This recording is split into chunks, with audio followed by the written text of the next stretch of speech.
একমাত্র master mind মহান আল্লাহ। তার পরিকল্পনায়, তার ইচ্ছায় আমরা বাংলাদেশে একটি দীর্ঘ ফ্যাসিবাদকে বিতাড়িত করতে পেরেছি এবং বাংলাদেশ থেকে তাকে আমরা পালিয়ে যেতে বাধ্য করেছি। এটা আল্লাহর ইচ্ছা না থাকলে আসলে কোনোভাবেই সম্ভব হতো না। তো এই জন্যই আমি বলি, যখন মাস্টার মাইন্ড বা অনেকেই নিজেকে দাবি করে বা সর্বশ্রেষ্ঠ মাস্টার মাইন্ড বলে থাকে, তখন আমি এটার তীব্র বিরোধিতা করি। আমি বলি, এই আন্দোলনের মাস্টার মাইন্ড কোনো ব্যক্তি, প্রতিষ্ঠান কিংবা কোনো রাজনৈতিক দল নয়। আমরা সবাই অংশগ্রহণকারী, আমরা সবাই সম্মিলিতভাবে অংশগ্রহণ করে এই বিপ্লব কিংবা এই আন্দোলনকে সফল করেছি। তো আজকের যে টপিক ইতিমধ্যে আপনারা দেখতে পাচ্ছেন, আগস্ট রেভলিউশন, বাংলাদেশ টুডে। এই জায়গায় আজকে বড় ধরনের একটা খটকা তৈরি হয়েছে। এটা কি আসলে রেভলিউশন ছিল, নাকি গণঅভ্যুত্থান ছিল, নাকি নরমাল একটা আন্দোলন ছিল? তবে 5ই আগস্টের দুপুর 12টা পর্যন্ত আমি মনে করি এটা একটা বিপ্লব ছিল বা রেভলিউশন। 5ই আগস্ট দুপুর 12টার পর থেকে এটা আর কোনোভাবেই বিপ্লব কিংবা বিপ্লবের যে চূড়ান্ত প্রণয় বা পরিণতি, সেদিকে আমরা নিয়ে যেতে পারি না। এই জন্য এটাকে একটা পরিপূর্ণ বিপ্লব বলা যাচ্ছে না। বিপ্লব হয়েছে কোথায়? সিরিয়া, কয়েকদিন আগে। এবং বিপ্লব পরবর্তী সময়ে যিনি সেই বিপ্লবের মহানায়ক দায়িত্ব নিয়েছেন, অন্তর্বর্তীকালীন প্রেসিডেন্ট, তিনি চেয়ারে বসার সাথে সাথে ঘোষণা দিয়েছেন, আমরা একটি সর্বদলীয় জাতীয় সরকার গঠন করব, বিপ্লবী জাতীয় সরকার। কাদেরকে নিয়ে? যারা ওই বিপ্লবে অংশগ্রহণ করেছিলেন, অর্থাৎ বিপ্লবের পক্ষের শক্তিগুলোকে নিয়ে তারা একটি বিপ্লবী জাতীয় সরকার করবে।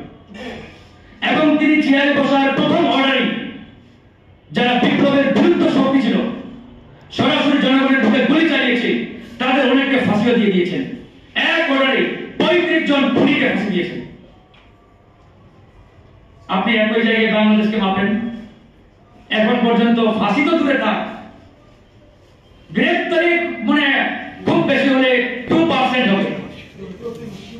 2% খুনি এখন পর্যন্ত গ্রেফতার হয়েছে কিনা সন্দেহ।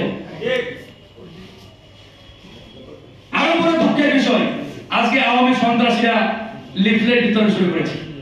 তারা ফেব্রুয়ারিতে মাঠে নামবে, লিফলেট বিতরণ করছে। এটা হাসির কিছু নাই। তারা যে এই 5 মাসে এই দুঃসাহস দেখার সাহস করেছে, এটার পিছনে দায়ী এই সরকার এবং রাজনৈতিক দলগুলো।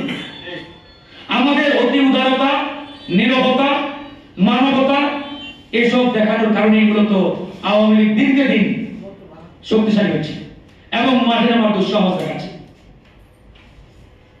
আমরা এমন একটা সরকার গঠন করেছি, আসলে কি বলবেন, এটা কোন রঙের কোন ঢঙের কোনটাই আমরা বুঝতে পারছি না, যদি আমরা এরকম একটা সরকার চাই না। তো যাই হোক, আজকের যে প্রেক্ষাপট আগস্ট রেভলিউশন, আমি রেভলিউশনের সাথে কানেক্ট করে কথাগুলো বলছি। 5ই আগস্ট দুপুর 12টা পর্যন্ত বাংলাদেশে আসলে রেভলিউশন হয়েছে, বিপ্লব হয়েছে, কিন্তু 12টার পর থেকে সেই বিপ্লবকে আমরা চূড়ান্ত পরিণতির দিকে নিয়ে যেতে পারি না, বা এই বিপ্লবের চূড়ান্ত প্রণয় হয় নাই। এই জন্য আজকে এটাকে না গণঅভ্যুত্থান বলা যাচ্ছে, না বিপ্লব বলা যাচ্ছে। বিপ্লব তখনই হইতো যদি আমরা বিপ্লবের পরে বিপ্লবের পক্ষের শক্তিগুলোকে নিয়ে কি বিপ্লবী সরকার গঠন করতে পারতাম, তাহলে এটা একটা পরিপূর্ণ রেভলিউশন এবং আগামী ইতিহাসে রেভলিউশন হিসাবে জায়গা শনাক্ত করে ইতিহাসে রাখা রাখতো। কিন্তু এটা আমরা করতে পারি নাই। এখানে রাজনৈতিক দলগুলো দায়বদ্ধতা আছে এবং যারা এই মেকানিজমের সাথে জড়িত তাদেরও দায় আছে। তো যাই হোক, এই কথাগুলো এই জন্যই বলছি, আজকের প্রেক্ষাপট মূলত ইতিহাস কিভাবে ধারাবাহিকভাবে এই বাংলাদেশকে ভিন্নভাবে আমাদের তরুণ প্রজন্মের কাছে উপস্থাপন করেছে বা করা হয়েছে সেই বিষয়ে। আমার পূর্বে যারা বক্তব্য রেখেছেন তারা কিন্তু সেই 71, আবার আমার সাইফুল ভাই সেটা একবারে ব্রিটিশ আমল থেকে সেই পলাশির যুদ্ধ থেকে শুরু করলেন। সেই পলাশির যুদ্ধের ইতিহাস সবাই জানেন। সিরাজউদ্দৌলার সেই হাজার হাজার সৈন্যবাহিনী, জনগণ সবাই পক্ষে, কিন্তু সবাই নীরব দর্শকের ভূমিকা ছিল। ওই সময় আমরা বলতাম যে একটা করে পাথর যদি জনগণ মারত তাহলে রবার্ট ক্লাইভের সেই 3000 সৈন্যবাহিনী লেজ উঠিয়ে পারত। কিন্তু সমস্যাটা কোথায় জানেন? ঘন্টা বাঁধবো কি? বিড়ালের গলায় ঘন্টা বাঁধা বলছিল না। ওই যে দেখেন না, আমরা গাড়িতে যখন চলি, কন্ট্রাক্টর যদি বেশি ভাড়া নেই, কেউই কথা বলে না, সবাই আমরা চুপ। আবার একজন যদি রুখে দাঁড়ায়, তাহলে দেখবেন তার পিছনে 10 জন দাঁড়ায়। স্যার ঠিক তো, আপনি কেন বেশি নেবেন? তো বিষয়টা কিন্তু এমন। এই আন্দোলনেও তো কেউ না কেউ আগে রুখে দাঁড়িয়েছে, তারপরে আমরা সবাই ঝাঁপিয়ে পড়েছি। অন্যথায় আমরা সবাই বলতাম যে আরে কেউই তো বলে না, আমি কেন অযথা বলে ঝুঁকি নেবো, কেন অযথা বলে জেলে যাবো, রিমান্ডে যাবো। তো এই জায়গায় কাউকে না কাউকে সামনে আসতে হবে, সামনে রুখে দাঁড়াতে হবে। আমরা যদি কেউ না কেউ সামনে এসে রুখে দাঁড়াতে পারি, তাহলে দেখবেন আমাদের পিছনে 10 জন, একসময় 10,000 থেকে 10 লক্ষ দাঁড়িয়ে যাবে। এখন ইতিহাসের যে প্রেক্ষাপট, 1971 নিয়ে অনেক আলোচনা আছে, অনেক প্রশ্ন আছে, যে প্রশ্নের আমি মনে করি সমাধান হওয়া দরকার। আমরা আসলে ভুল কিংবা মিথ্যা ইতিহাস আর পড়তে চাই না, এবং আগামী প্রজন্মকে পড়তেও দিতে চাই না। 71-এ ভারত যেভাবে তাদের বয়ানে এই ইতিহাসটাকে রচনা করেছে, বাংলাদেশের তরুণ প্রজন্ম মনে করে ইন্ডিয়া না হলে বাংলাদেশ স্বাধীন হতো না। ইন্ডিয়ায় স্বাধীনতা এনে দিয়েছে, ওরাই যুদ্ধ করেছে। আবার ইন্ডিয়ার যত সরকারি নথি, পাঠ্যপুস্তক, দাপ্তরিক কাগজপত্র সব জায়গায় উপস্থাপন করা হয়েছে ইন্ডিয়া ভার্সাস পাকিস্তান যুদ্ধ। মানে বাংলাদেশকে তারা স্বীকারই করেনি। কথাটা কিন্তু সত্য, এই কথাটা কিন্তু আসলে মিথ্যা না। কারণ ইন্ডিয়া কোনোদিনই চাই নাই বাংলাদেশ মনে প্রাণে একটা স্বাধীন সার্বভৌম দেশ হিসাবে বিশ্ব দরবারে মাথা উঁচু করে দাঁড়ায়। ইন্ডিয়া শুধুমাত্র চেয়েছে যে বাংলাদেশ শুধুমাত্র পাকিস্তান থেকে আলাদা হোক, এতটুকুই। এরপরে আর যাওয়ার দরকার নেই।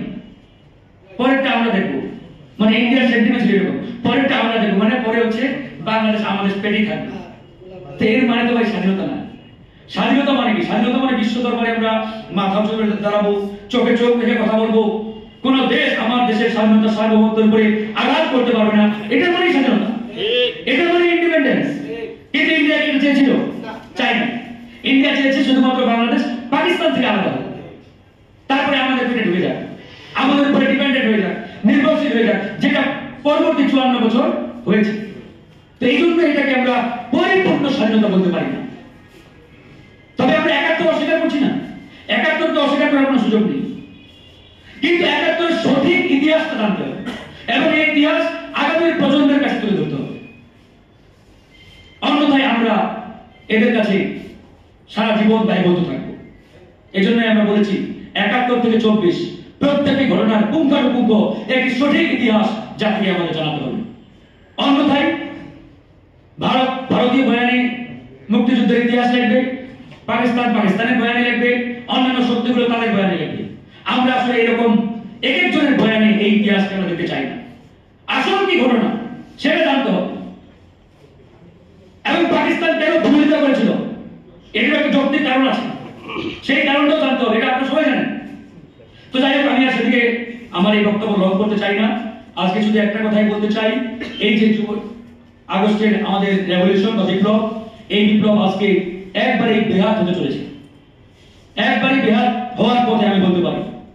এটাকে যদি আমরা ধরে রাখতে না পারি, সফল করতে না পারি, আগামীতে কিংবা সেটা বেশি দূরে নয়, 2, 4, 5 কিংবা 10 বছর পরে আবার আমাদের রাজপথে রক্ত ঝরাতে হবে, আপনাদের সন্তানদের মাঠে নামতে হবে, মরতে হবে, আবার লড়াই করতে হবে।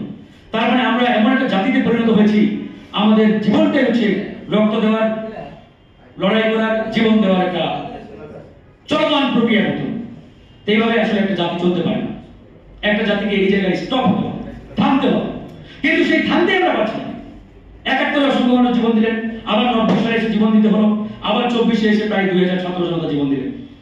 এরকম যদি চলতে থাকে, আবার দেখবেন 2-1 বছরের মধ্যে আবার জীবন দিতে হবে। তাহলে আলটিমেটলি আমাদের ফলাফল ছিল। তাহলে এই যে আমরা জুলাই বা আগস্ট রেভলিউশন বলছি, আজকের বাংলাদেশ বলছি, তার আজকের বাংলাদেশ কোথায়? যারা দায়িত্বে আছে তারা এক একজন এক এক রকম মন্তব্য করছেন। কেউ প্যারাডো, পাজরো, জিপে চড়ে দেশি বাতাসকে ঘুরে বেড়াচ্ছেন। মানে বাংলাদেশকে ঠিক করার চিন্তা ভাবনা এই উপদেষ্টাদের মধ্যে আমরা সেই ব্যাপারটা দেখতে পাচ্ছি। আবার রাজনৈতিক দলগুলোর মধ্যেও অনেক উদাসীনতা, রাজনৈতিক দলগুলোর মধ্যেও ঐক্য নাই। এই ঐক্য না থাকার কারণে আজকে আওয়ামী লীগ মাঠে নামার দুঃসাহস দেখাচ্ছে। বিশেষ করে বাংলাদেশের সবচেয়ে বড় দল বিএনপি জামাত ইসলাম, এই দুটা দলকে আমরা বারবার বলেছি যে আগামী জাতীয় ইলেকশন শিডিউল ঘোষণার আগ পর্যন্ত যে কোনো মূল্যে আপনাদের ঐক্যবদ্ধ থাকতে হবে। নির্বাচনের শিডিউল ঘোষণা হবে, তারপর যে যার মতো নির্বাচন করেন, প্রতিযোগিতা করেন, প্রতিদ্বন্দ্বিতা করেন, কোনো অসুবিধা নেই। কিন্তু নির্বাচনের তফসিল ঘোষণার আগ পর্যন্ত আপনাদের মধ্যে যদি ফাটল তৈরি হয়, বিভক্তি সৃষ্টি হয়, তাহলে ফ্যাসিবাদ আমাদের উপরে যেতে বসবে। আবার ইন্ডিয়া এই বাংলাদেশের ফ্যাসিবাদ কায়েম করবে, কারণ ইন্ডিয়া চাই এই জাতিকে পদে পদে বিভক্ত করে রাখতে।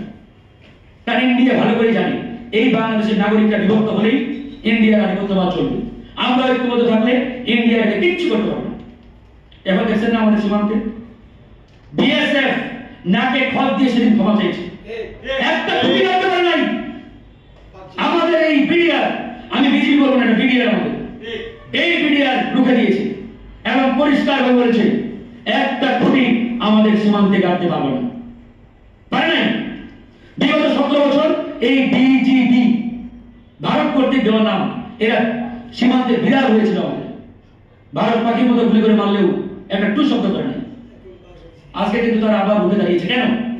জনগণের পাওয়ারে, আমাদের পাওয়ারে, রাজনৈতিক দলগুলোর পাওয়ারে। আমরা ঐক্যবদ্ধ থাকলে আমাদের প্রত্যেকটা বাহিনী, প্রত্যেকটা প্রতিষ্ঠান এরকম সাহসিকতার সাথে দেখে উঠে দাঁড়ায়। আর আমাদের মধ্যে যদি বিভক্তি তৈরি হয়, আবার দেখবেন আমাদের চতুর্দিক দিয়ে মরতে হবে। এই জন্যই বারবার বলছি, রাজনৈতিক ঐক্যবদ্ধ, রাজনৈতিক unity is very much important. এটা না হলে আবার আমরা বোঝাবো। গতকালকে ঘটনা দেখছেন ফেনীতে বাদ দিচ্ছে আমাদের বিজিবি, সেখানে ভারতের বিএসএফ আইসা বলে বাদ দেওয়া যাবে না। কেন দেওয়া যাবে না? আমাদের বিএসএফ যে কমান্ডার ছিলেন বিজিবি, সে স্ট্রংলি বলে দিয়েছেন এখানে বাঁধ নির্মাণ হচ্ছে এবং হবে।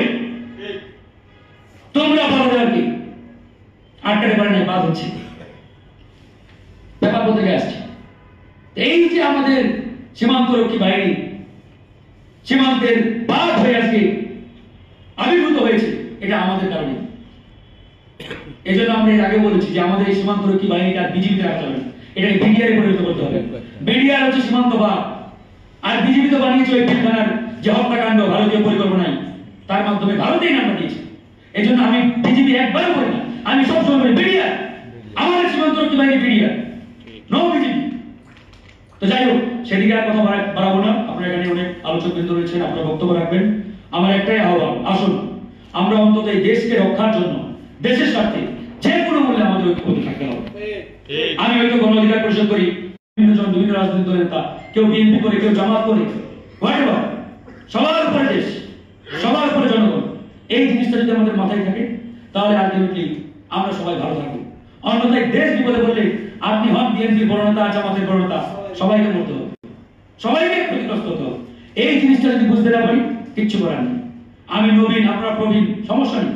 এই বাংলাদেশকে গড়তে নবীন প্রবীণ সবারই দরকার। আপনাদের পরামর্শ, অভিজ্ঞতা আমাদের প্রয়োজন। আমরা হয়তো মাঠে ময়দানে দৌড়াতে পারি, কিন্তু আপনাদের একটা দীর্ঘমেয়াদের অভিজ্ঞতা আছে, এই অভিজ্ঞতা আমাদের কাজে লাগাতে হবে। অন্যথায় আমরা এই বাংলাদেশ নির্মাণ করতে পারবো না। তো যাই হোক, সকলে ভালো থাকবেন। আসসালামু আলাইকুম ওয়া রাহমাতুল্লাহ।